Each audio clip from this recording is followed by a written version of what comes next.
Good morning and welcome to the fifth lecture of Analog Integrated Circuit Design. In the previous class, we looked at rapid simplification methods, and today we are continuing our discussion on CS amplifier. Probably you are very familiar with the circuit of a CS amplifier, but still we'll understand the characteristics, the large signal characteristics of that. And further, how we will develop the circuit is, instead of using a resistive load, we will try out different loads and we'll find the voltage gain, what we can get from the CS amplifier. So we are just starting with CS amplifier with a resistive load.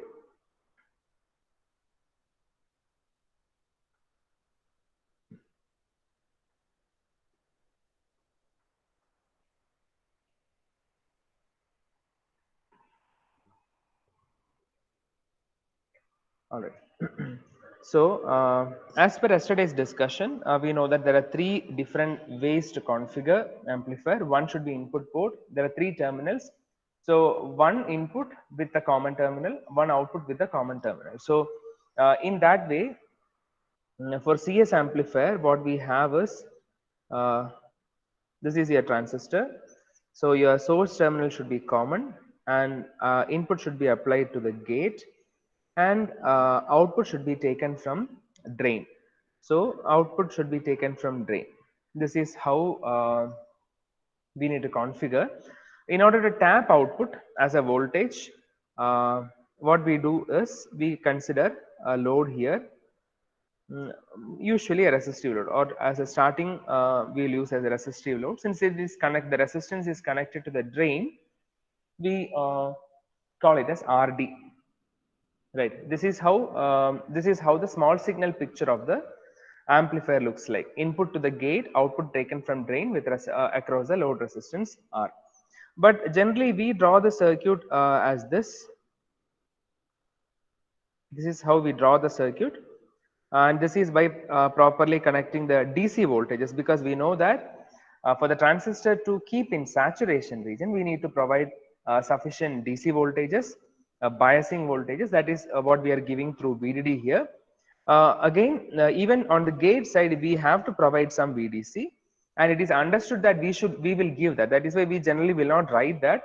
Instead, we will just write only V in here, and this is V out, and this is RD. The small signal picture is what I have shown above. Now, whenever I give a voltage, DC voltage, we know that a DC current will be flowing. Now, upon that DC voltage, if I provide an AC voltage, there will be some AC current flowing, right? So, for the discussion now, I am just considering lambda not equal to 0. And another condition what I will consider is the VGS voltage should be greater than or equal to VT. Sufficient threshold, sufficient gate voltage should be there for the transistor to turn on. And drain is connected to VDD through RD. That also will definitely give some suitable voltage at the drain terminal. So can you guys tell me what is the output DC voltage here?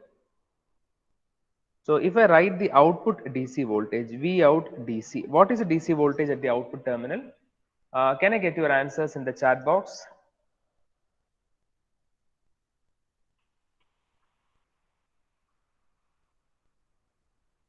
What is output DC voltage? Yes, it is VDD minus IDRD. So output DC voltage is nothing but this potential is VDD. From that, if I reduce the drop of the resistance RD, I can write it as VDD minus IDRD. So having a drain voltage of VDD minus IDRD and having a VGS of more than threshold, it is we can assure that the transistor is in saturation region. Now, by looking at the output DC voltage, what can you comment if your ID increases? So what will happen as your ID increases to the output DC voltage? It is obvious that if your ID increases, if this term increases, your output DC voltage, V out DC, will definitely drop. So what I am going to do now is, I am just looking at the characteristics, the transfer characteristics of this amplifier. So when I say transfer characteristics, what I am doing here is, I am varying the voltage V in and finding what is V out. So I am not specifically looking at small signal Rather, I am looking at larger voltage variation. So that is why I just marked it as capital V in and capital V out. This is not small signal. Rather, I am looking at a larger variation. Later stage, we will come and see, or we are actually interested to know how this amplifier respond to small signal. But now we want to know, before understanding that, we want to know how this amplifier respond even there is a larger voltage variation. So how can I plot the characteristics here? So your x-axis down here, it is Vin, and that Vin is starting from 0, right? Now when your Vin is 0, so what can you say about your V out? When your Vin is 0, what will be your V out? When I say my Vin in this case, you can assume that there is no voltage at the input. If there is no voltage at the input, definitely your ID will be 0, right? If your ID is 0, what will be your output voltage? Can I get a response in the chat box? VDD, very good, yes. So when there is no V in, current will be equal to 0. If your current is 0, this node is nothing but VDD. So for 0 V in, your output will be equal to VDD, right? So I can just start like this. Now can you tell me what will be the region of operation of MOSFET when your V in is equal to 0? For all my questions, you can put your answers in the chat box quickly. Yeah. So since your V in is equal to 0, this region of operation is nothing but cutoff. All right. Now, till when your transistor will be cut off? The transistor will be cut off until you are providing a sufficient VGS which is more than equal to VT. In this case, your VGS is nothing but V in. So as your V in increases, and when your V in reaches a voltage called VT, and when your input is larger than VT, what happens? Definitely the transistor will turn on. How the transistor will turn on? Because you are providing a VGS or V in greater than threshold, and that is providing a current. And now when you are getting a current, or when you are getting an ID value here, slowly your V out will start reducing, right? So what happens here is, after this Vt, if you are increasing your Vin, your output voltage will slightly start reducing. I hope you are understanding what I am doing here. This will be your condition, right? Now,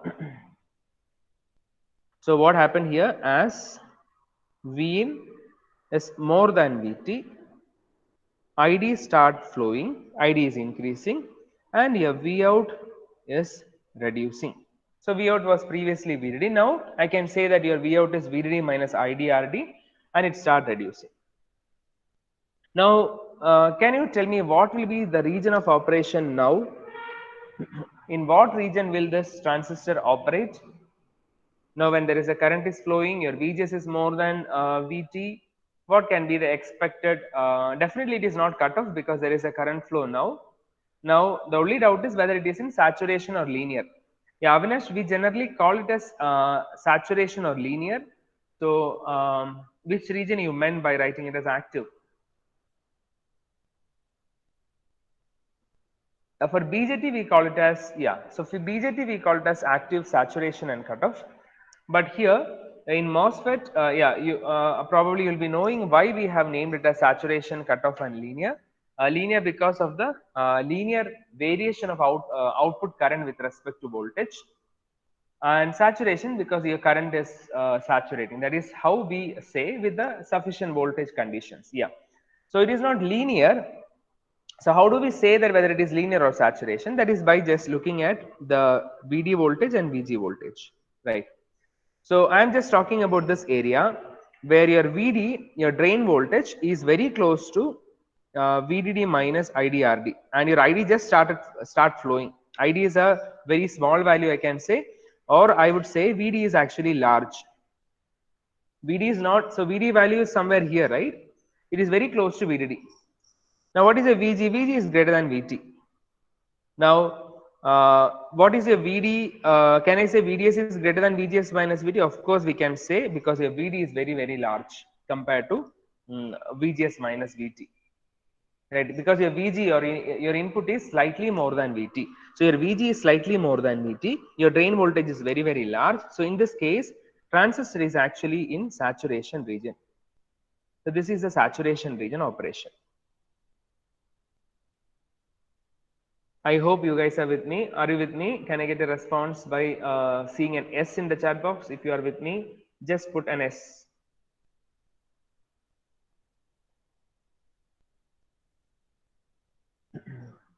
All right. Now, what happens if I keep on increasing my V in? If I keep on increasing my V in, ID also increases accordingly. And as a result, your V out will start reducing. So V out will fall. And finally, V out will reduce to a low value. Yeah, Amitesh, I'll explain again. Probably you guys are wondering how this is in saturation region, right? Yeah, I'll be explaining that again. So we generally talk about the saturation region condition of a MOSFET by checking this condition: VDS greater than or equal to VGS minus VT and VGS greater than or equal to VT. These are the two conditions what we check.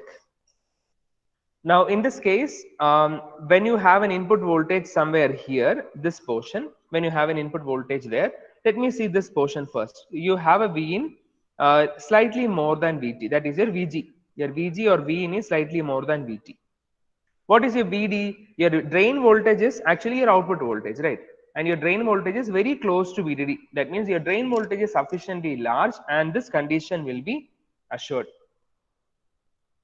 Your VDS is close to VDD and your VGS is slightly more than VT. So this condition will be assured and the transistor will be in saturation region.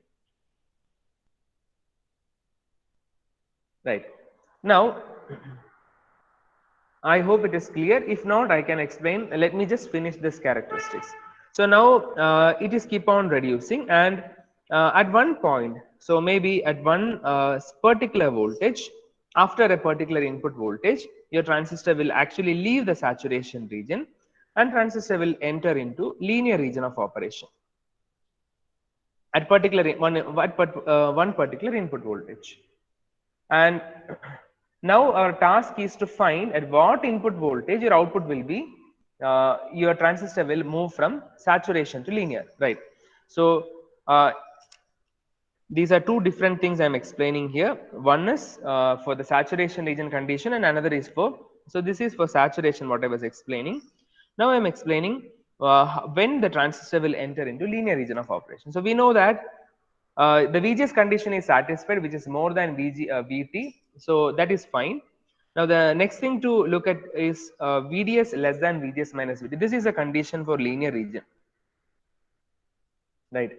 So since source is common, like source is common on both sides, I'll just write VD less than VG minus VT is the condition for a linear. Now what is VD? VD is same as V out. What is VG? VG is input minus VT, right? Or I can write V in greater than V out plus VT is the condition for actually linear region. So I have taken the condition for linear and I just put the variables as per the circuit diagram. And if your V in is greater than V out plus VT, what I can say is, so when your V in at this point is, if it is going greater than V out plus VT, the transistor will definitely move into linear region of operation. I hope it is clear. If you have doubts, please ask. So now you will be wondering why I am explaining this CARA. So from our yesterday's discussion, okay, thank you. So from our yesterday's discussion, I told that what we are expecting from our amplifier is, we know that the device is non-linear, but we want to operate on small linear segments of that non-linear CARA, right? So now look at the transfer CARA of the circuit, and can you tell me which is the most linear part of the graph? You can see that this portion where your transistor is in, the portion where your transistor is in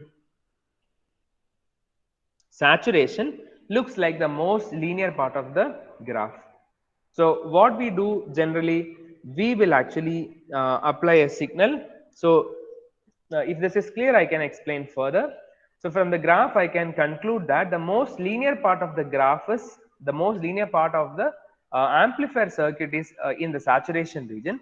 So what we generally do is we mark, we will fix an operating point somewhere here. We call this as operating point, and on that we will apply. Okay, I'll do one thing. I'll just take this to the next page and draw it there. Already it is clumsy.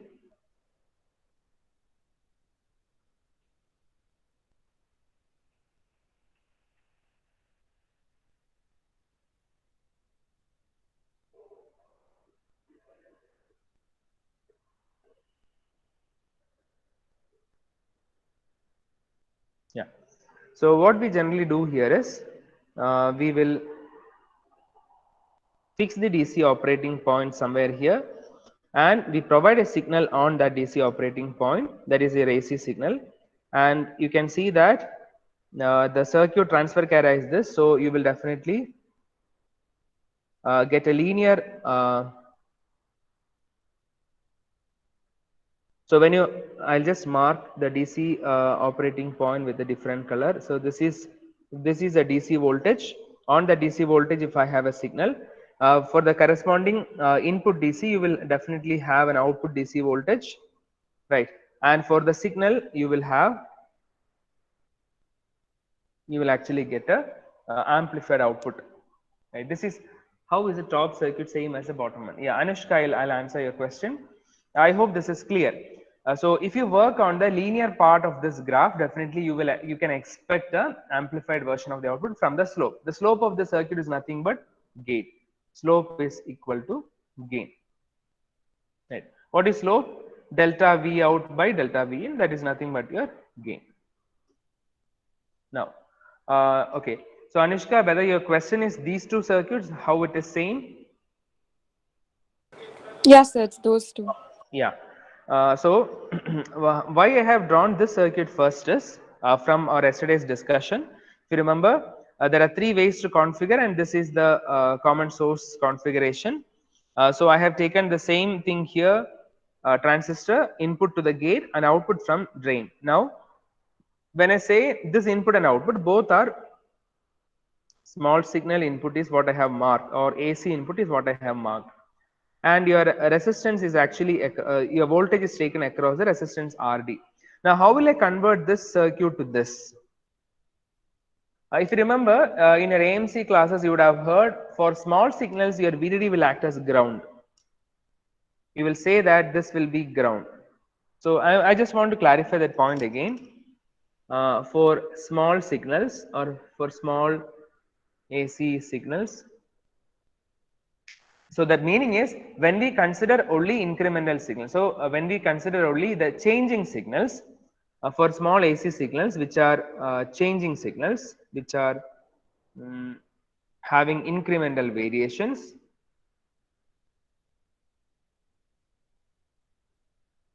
I'll just write it here as having incremental variations. For when you have such signals, DC is not changing. DC is a constant, right? DC is not changing. So when you consider only AC signals, as DC is not changing, we will consider since the change in DC is zero, we consider DC as zero, right? Since DC is not changing, we consider it as zero. The meaning is there is zero change in DC. That is the meaning. Now look at this. Look at the circuit. DC is not changing. That means DC is zero. This point is same as ground.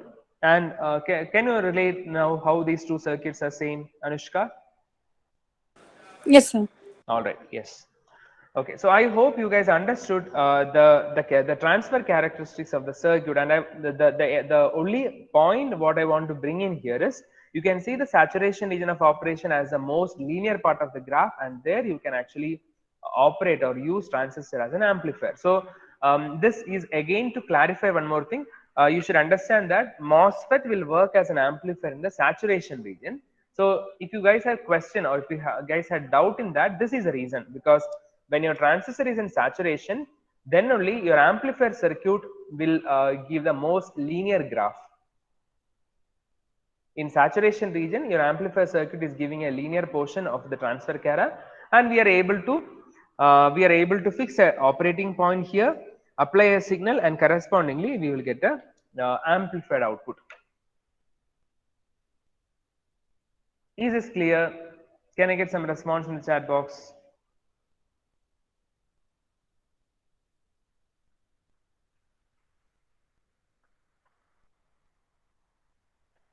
Can I get some response like yes or no in chat? Okay.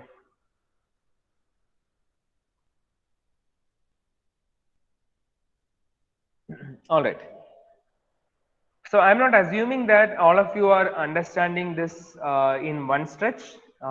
Some of you may be struggling. Some of you may be wondering what I'm talking from this side.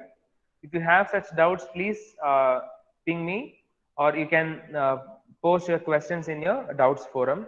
If you need some more background, or if you need some more help from my side, please do let me know, because this is the apt time to do such things. All right. Now, this we analyze, the graph we analyze. Now we want to know, so I told that if I provide a signal, I'll get an amplification, but how much is the amplification possible? That means, what is the gain of the circuit? To know that, we often do some exercise called as small signal, we will draw the small signal equivalent circuit.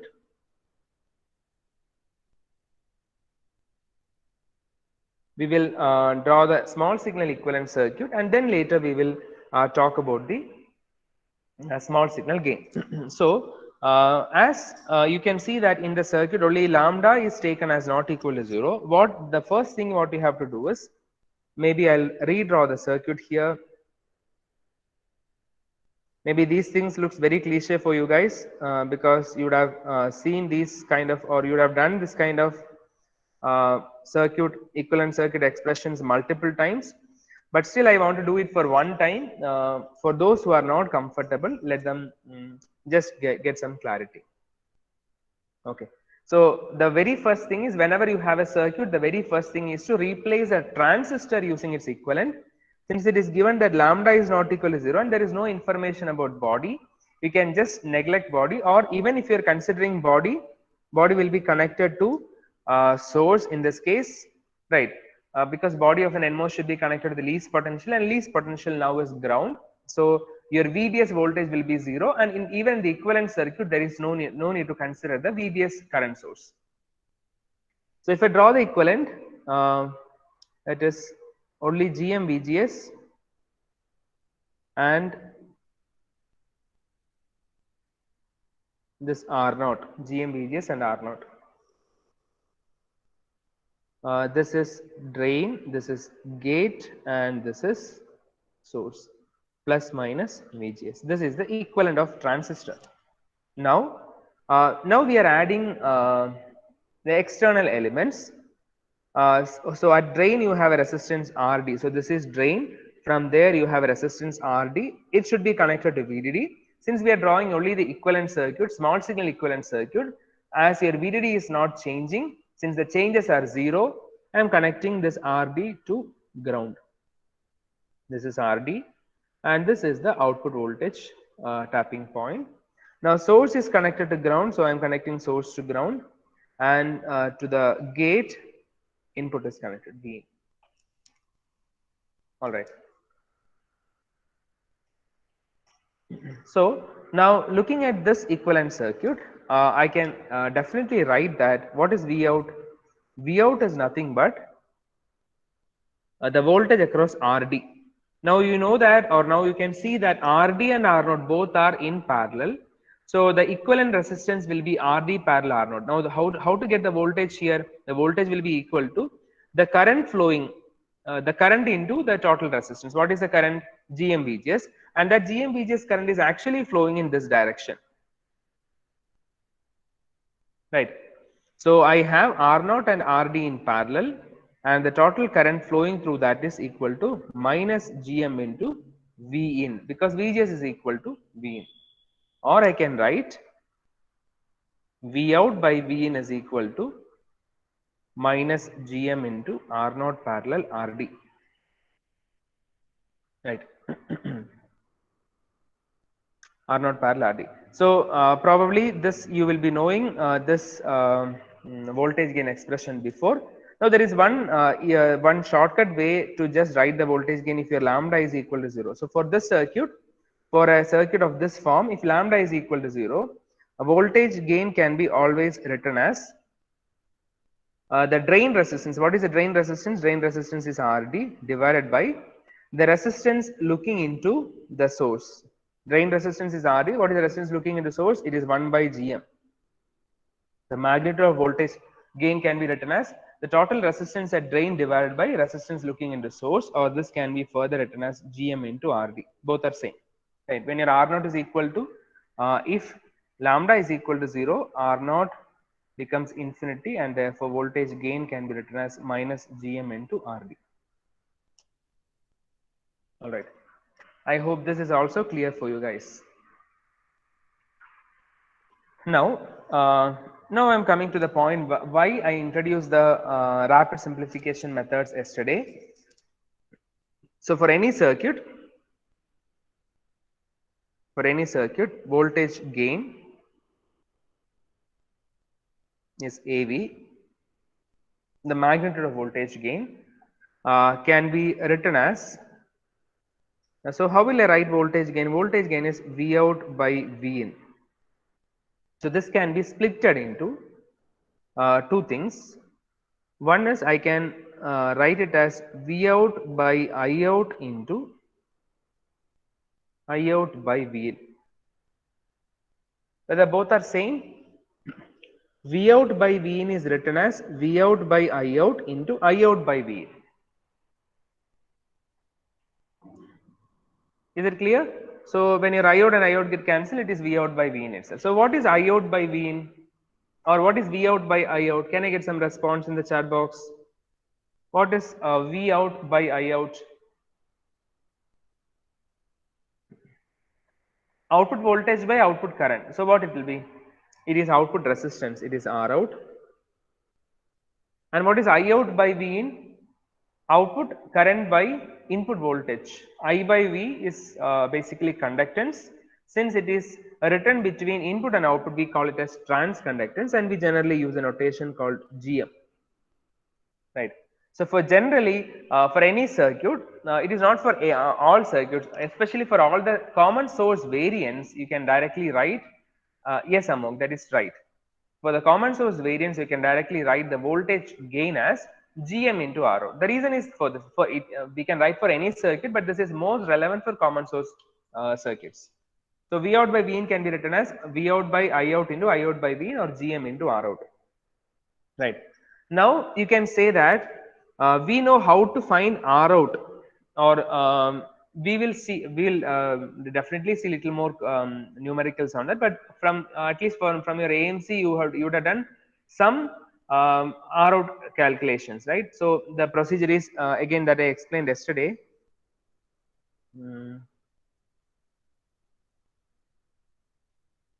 Yeah, I hope I have done it here. For output resistance calculation, so this is R out calculation method.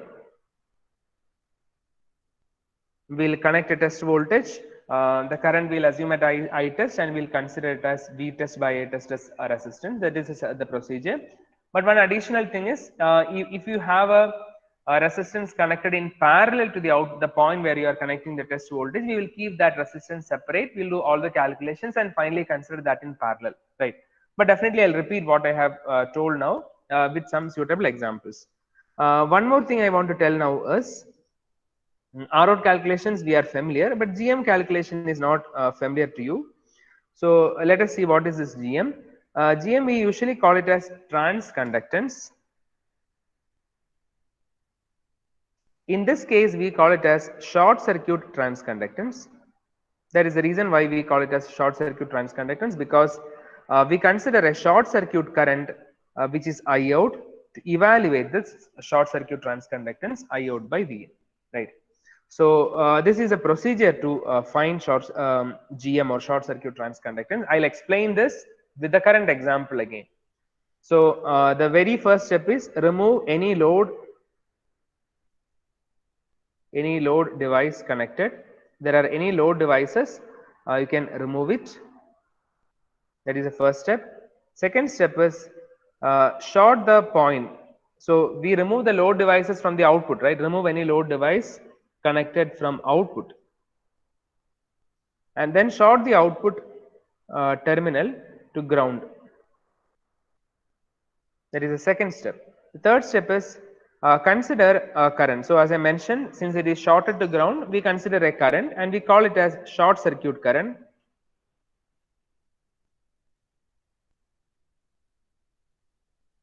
Short circuit current, we call it as I out. And the fourth step is evaluate this I out divided by V in, and we call it as GM, which is the transconductance of the short circuit transconductance of the circuit. Right. So you may be wondering what I am doing now. So what I'll do is I'll just go back to the previous circuit. The previous circuit is this, and I'll apply these four steps and evaluate what is the short circuit transconductance of this CS amplifier. So what is the first step? The first step is remove the load device from the output. So I'll remove the load device. So I will just redraw the circuit here. I have only one transistor. I just removed the load device from the output, and to the input you have connected V. What is the second step? Short the output to ground. So I'm just shorting this output terminal to ground. And I am marking a current. The third step is consider a current flowing at the output terminal, which is the I out, the short circuit current. Then you find I out by V in. Now, for this transistor, when you provide V in, what is the current flowing here? When you are providing V in, can I get some response? Let me ask in this way. For a transistor, when you have small signal VGS, what is the current flowing? Drain current ID. Yeah, ID is GM into VGS. Similarly, if you have V in here, the current flowing here is GM into V in. Right. Now, as per the circuit, I can write I out as same as GM into V in. Or if I write I out by V in, what I will get is equal to GM. So this is the short circuit transconductance of the circuit, capital GM. Now the magnitude of voltage gain is equal to capital GM into R out. So it is equal to GM into R out is RD or RD parallel R naught. This is the magnitude.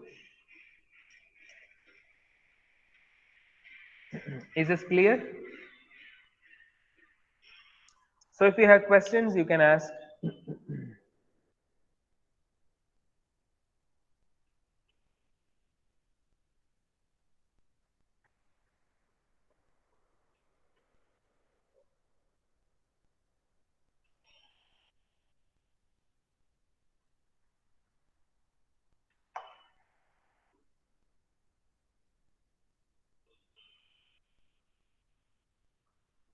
Any questions?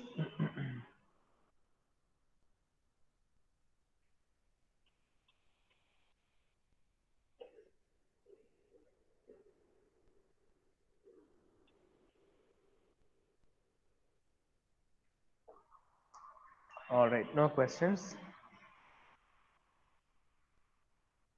Shall we proceed?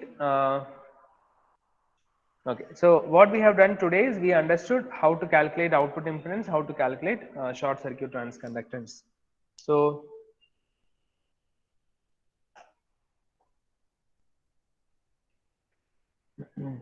okay, so if since there are no questions, I am just moving on. Hmm.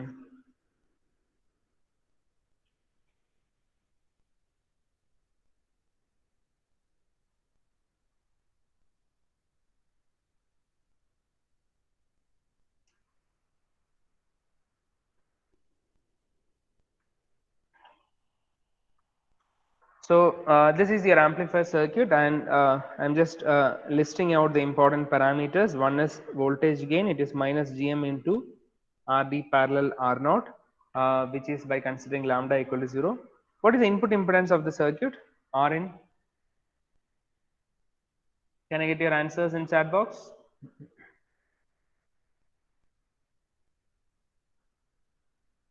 Input impedance. What is input impedance? Impedance seen at the input. This is the input terminal. So what is impedance seen at the gate of a MOSFET? It is infinity. Very good. What is output impedance? R out. Impedance seen here at the output terminal. So from here to ground it is RD, and from here to ground it is R0. So it is RD parallel R0.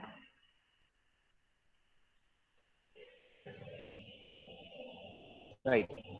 Now, if RB is there, input impedance is RB. So generally, okay, Amok. So your question is RB. There is no RB as such. At least for the transistors up to a nanometer at low frequencies, right? So we generally do not consider the gate resistance as such, because in that case also, even if there is a gate resistance, the gate current will be equal to 0. So in that case also your resistance will be infinity because the current is 0. But we do consider something called as gate resistance when you have nanometer scale devices at very high frequencies. But not for general analog applications, we will not consider this resistance at the gate. Is it clear, Amok?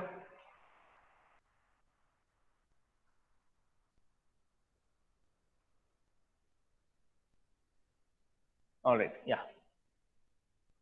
Now I am just trying to analyze the voltage gain expression here. Voltage gain, I have written it as minus Gm into Rd.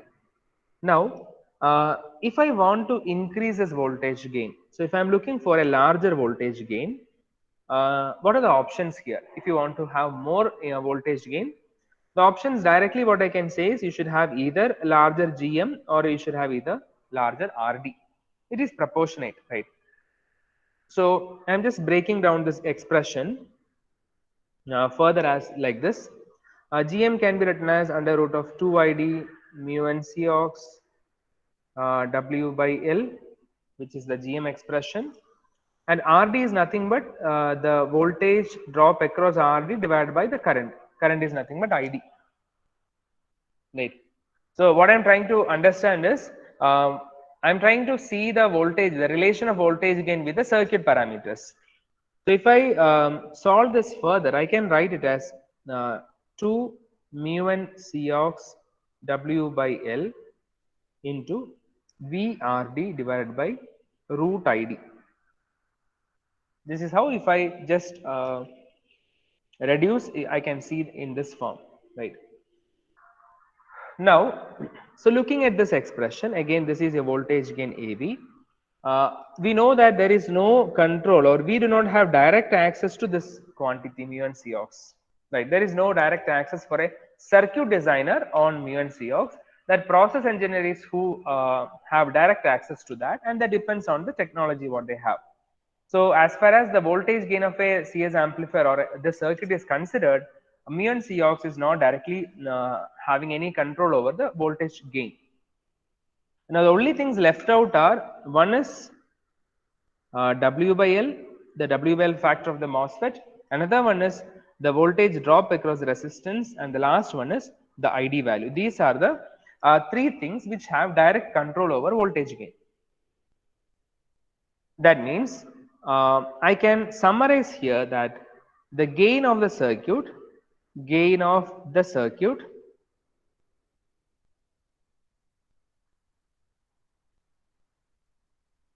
can be increased by, I can increase the gain of the circuit. There are three options now. What is the first option? Gain of the circuit can be increased by either increasing the W by L factor, because W by L is in the W by L is proportionate to the gain. So if I increase W by L, I can actually expect an increase in voltage gain. That is one thing. Second thing is I can increase VRD, voltage drop across RD. I can increase VRD. So how do I increase VRD, voltage drop across RD? It is again by increasing RD, right? So the drop across RD can be increased directly by increasing the RD value. That is one option. And the third option is to To increase gain, since your current is in the denominator, I can reduce ID.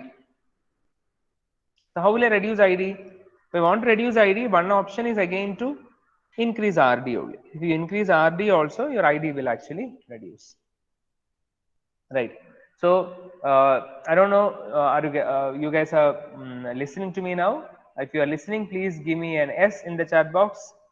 And what we are looking at here is we have taken the simple CS amplifier circuit, and we have written the voltage gain expression. And for the voltage gain expression, when I plugged in the GM value, GM expression, I have got three parameters: W by L, VRD, and ID. Based on that, I commented that gain can be increased by increasing W by L, increasing VRD, or reducing ID. Right. But when I say that I can increase gain by changing all these parameters, I should also understand how the variation of these parameters will affect the operation of the circuit. For example, when I say I can increase gain by increasing W by L, what is the effect of increasing W by L on the circuit? What do you say, or what do you think that how the increasing W by L will have an effect? So what is the meaning of increasing W by L? You have to increase both W and L together. Then only you can say that you are increasing W by L. Or you have to increase W and you have to reduce L. But in general, when I say increasing W by L, what is meaning is increasing both W and L, but not by the same factor. Or at least I can say you have to increase W, right? So what do you think? What is the effect of increasing W by L?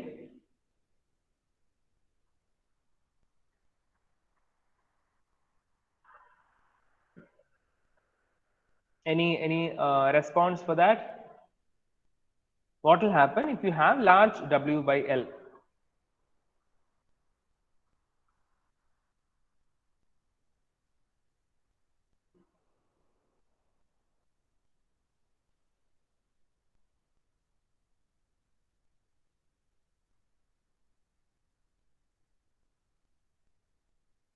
All right. So if you increase W by L, so you would have definitely heard about the capacitance CGS, at least in your, can you please show graphically increasing W by L? Oh, I didn't get that, Amitesh, graphically in the sense.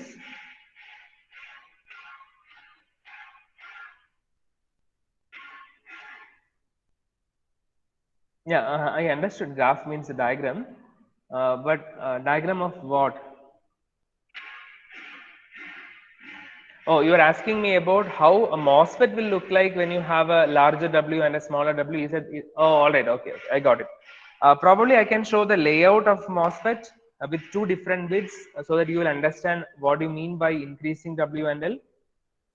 All right, yeah, yeah, I'll just do that. Before that, I just want to, yeah, Amitesh, definitely I'll do that. Now, CGS, you would have seen this capacitance at least in when we discussed about high frequency equivalent circuit of MOSFET in last semester, and but you may not know this, but I am just writing this expression directly. The CGS or your CGD capacitance, all those capacitance are called as parasitic capacitance, and now you can see that there is a direct relationship between those capacitance. It is actually CGS is proportional to WL into Cox. All these capacitance are proportional to the product of W and L. So what I mean to say here is, if you are going to increase your W by L, it is naturally it is increasing your parasitic capacitance, or this will lead to large parasitics to your MOSFET.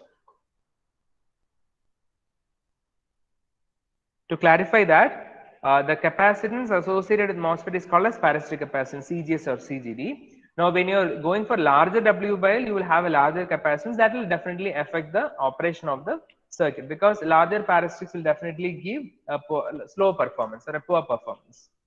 That is one thing. So that will be the effect if you have a larger WL. Now, second case, if you want to increase the VRD, you have to increase RD. So that will have an effect. What is the effect of that? you will have a result in larger RD. One effect is you will have larger dissipation. Another effect is you are actually increasing the RC component of your circuit. You know that you have seen the RC, the product of R and C of the circuit, of any circuit, will actually have an effect on the response time. Now, when you have a larger R and even your C is increasing by having a larger W well, your RC will be large, and that can result in uh, even in this case also large RD, that will have an effect on RC, and these things will definitely make the performance of the MOSFET slow. All right. So where are we going ahead with this discussion? The question is, the first question what I asked here is, in order to increase voltage gain, what should I do? Then the answer is you have to increase either GM or RD, and we have actually concluded like we cannot randomly do this, because if we do this increase in WL or increase in VRD or increase in ID, it will definitely have some effect on the transistor performance. Then I am just changing my question to this. So anyway, to increase voltage gain, I have to do that, but there are some effects. Now, what is the maximum value of RD what I can use? What is the maximum value of RD what I can use in the circuit? What do you think? What is the maximum value of RD what I can use? I'm quickly winding up for today because the time is almost over. So this is RD, and I know that AV equal to minus GM into RD parallel R naught. So the maximum drain resistance what I can use is, I would say this can be maximum of infinity. When this is infinity, the whatever gain I am getting from the MOSFET is nothing but GM into R naught, and this intrinsic gain is called, this gain is called as intrinsic gain of the MOSFET. Right. But when I say I can use infinite resistance RD, definitely it will affect the circuit performance, because without RD there will not be current flow and the circuit will not operate. That means ideally, or the maximum gain that a MOSFET can generate is equal to GMR naught when it is loaded using an ideal current source in this fashion. This is V in, this is V out, and this is a current source I naught with current connected to VDD. Now, what is the output resistance of an ideal current source? It is infinity. Now, your voltage gain in this case is equal to minus GM into R naught, because it is R naught parallel to the top resistance. The resistance across a current source is equal to infinity, and this is the intrinsic gain of MOSFET, and we say this as the maximum gain that can be generated from a single MOSFET.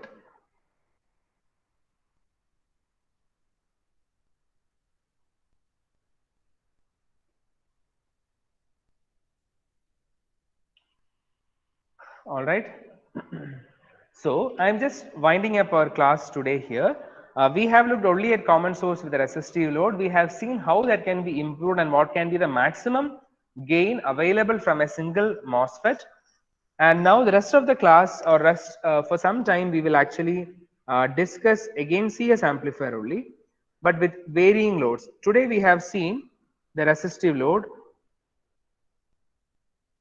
From tomorrow on, we will see different types of load. Let me list out that here.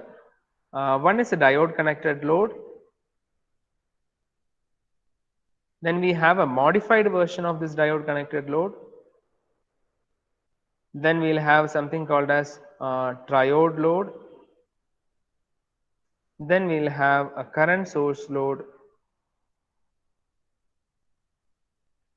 And later we'll have a degeneration circuit. All right. So the rest of the class, maybe we'll take another 3 to 4 classes. We'll try to understand how we can connect different load devices to a MOSFET, and thereby we will look at the voltage gain of different variants, right? So with this, I am winding up today's class. So in today's class, we have looked at common source amplifier. why MOSFET should be in saturation region for amplification, and later we saw how to find the short circuit transconductance, and then we ended up with finding the maximum gain that can be generated from a single MOSFET. Thank you for joining. So if you have questions, you can ask now.